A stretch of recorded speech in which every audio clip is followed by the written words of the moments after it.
Cette émission touche donc à sa fin. Nous avons pu prendre le temps de dialoguer avec chacun des intervenants et chacun des lauréats. Nous avons découvert tous ces projets récompensés par la Fondation Crédit Coopératif.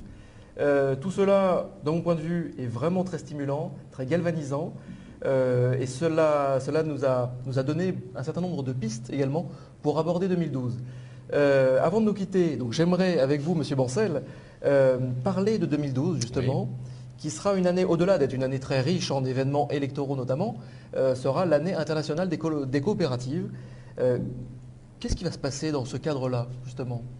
Alors, c'est très prochainement, oui. Puisque en fait c'est le 1er novembre que le secrétaire général de l'ONU, et j'aurai le plaisir d'ailleurs d'y être au siège de l'ONU à New York, va lancer l'année internationale des coopératives. Alors le thème qu'a retenu l'ONU pour cette année internationale, pour mettre en valeur cette forme d'entreprise, c'est des entreprises qui fabriquent un monde meilleur. Bon. Et donc c'est un point important. Donc dans la résolution qui a été adoptée par l'Assemblée générale de l'ONU, les coopératives sont mises en valeur pour contribuer à donner de l'emploi, bien sûr, à permettre de sortir les gens de la pauvreté. Et en fait, soyons tout simples, ça rejoint tout ce qu'on disait au début de cette émission, ce sont des outils d'émancipation, d'autonomie. Ce sont des outils démocratiques, c'est un point bien sûr important, où chacun participe à égale capacité. Sur le principe, une personne, une voix. Et donc, ça veut dire un certain nombre de choses. D'abord, c'est de donner de la visibilité au mouvement coopératif.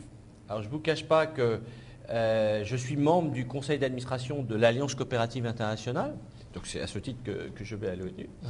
Je vais faire en sorte que nous profitions du sommet du G20 à Cannes pour que nous puissions faire parler des coopératives, parce que je pense que c'est très important que les chefs d'État et de gouvernement qui se réunissent sous présidence française à Cannes, alors qu'on nous dit on ne peut plus continuer avec tout ce qui est en train de se passer, reconnaissent eux-mêmes la contribution. Les coopératives ne feront pas tout, mais la contribution que les coopératives peuvent apporter à remettre le monde en état de marche normal, disons. Voilà. Donc ça, c'est une chose. Pour nous, Crédit Coopératif, ça va être l'occasion, bien évidemment, d'insister sur notre dimension coopérative, mais aussi pour faire voir que nous ne sommes pas tout seuls. Ouais. Le grand risque, me semble-t-il, quand on est des coopérateurs qui essayent de faire bien le travail, etc., c'est que parfois on oublie. Enfin, on pense qu'on est les seuls, ou qu'on est au moins les meilleurs. Isolé, voilà. Un peu isolé. Non, pas seul, mais parfois le risque de se considérer comme les meilleurs. Ouais. Alors, c'est bien d'avoir confiance en soi, de considérer ce qu'on fait est bien, etc. Mais il ne faut pas oublier qu'il y en a d'autres. D'abord, on a la chance dans ce pays d'avoir beaucoup de coopératives. La France est un grand pays coopératif, dans beaucoup de domaines, pas dans tous les domaines. Une histoire importante. Mais on va essayer de montrer que, par exemple, à travers l'outil coopératif, il se passe de nouvelles choses dans d'autres pays, qu'il faut peut-être importer les idées, pas forcément les manières de faire. Vous voyez, nos amis anglais, l'Alliance coopérative est présidée par une Anglaise, Pauline Green, qui vient du mouvement des coopératives de consommateurs anglaises. Ils sont en train, après les périodes de thatchérisme, de démutualisation, ils ont une grande renaissance coopérative.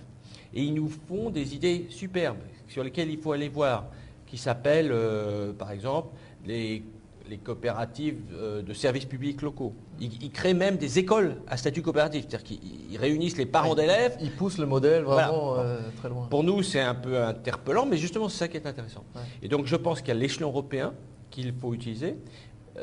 Michel Barnier, donc, qui était venu, ne l'a pas tellement développé ce matin, mais il a lancé une consultation qui va bientôt se terminer sur comment développer en Europe ce qu'il appelle l'entrepreneuriat social. Alors, il faut le prendre pas au sens américain du terme, dans le sens européen, c'est-à-dire en particulier dans la dimension mutualiste, coopérative, associative.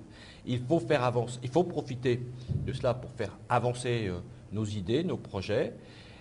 Et puis, bien évidemment, il y a au moins un dernier point que je citerai, c'est que nous profiterons de cette année de 2012 pour que la 32e rencontre du Crédit Coopératif soit pas une rencontre seulement nationale, mais une rencontre internationale, pour amener des exemples, pas simplement du monde bancaire, mais enfin on verra, amener le monde auprès des partenaires, des clients, des sociétaires du crédit coopératif, pour qu'ils découvrent que nous ne sommes pas tout seuls. Ouais. J'ai beaucoup aimé une phrase qu'a utilisée Christian Sauter à propos de notre initiative sur la contribution volontaire des transactions de change.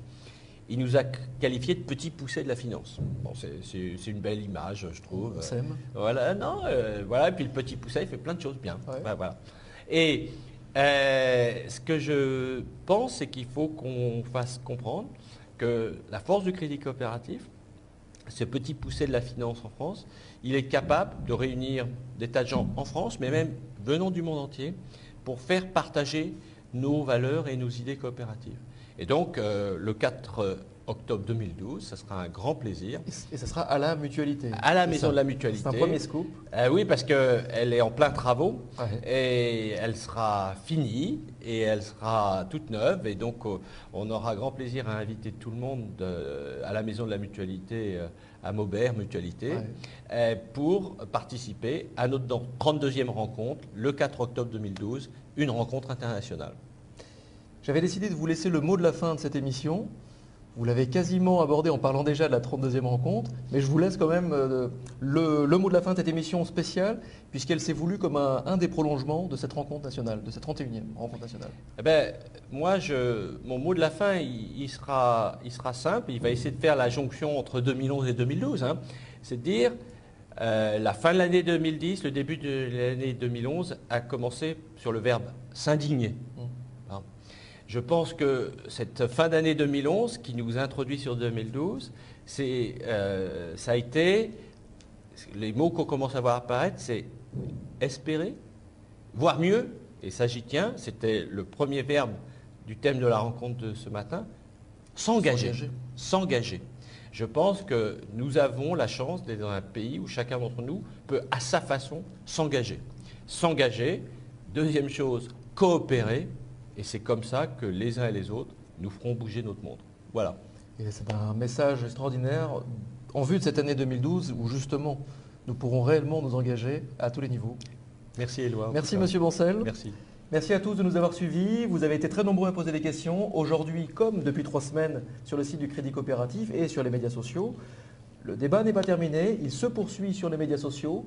Il se poursuit sur le site du Crédit Coopératif. Il se poursuit également avec MyCoop. Et vous pourrez retrouver cette émission en ligne dès demain dans son intégralité. Cette émission a été préparée avec les équipes du groupe Crédit Coopératif. Merci à toutes. Merci aux équipes de 1 heure de chat, JD Carré et Triple C. Et je serai complet en parlant de Covenweb également. À bientôt. Merci. Merci.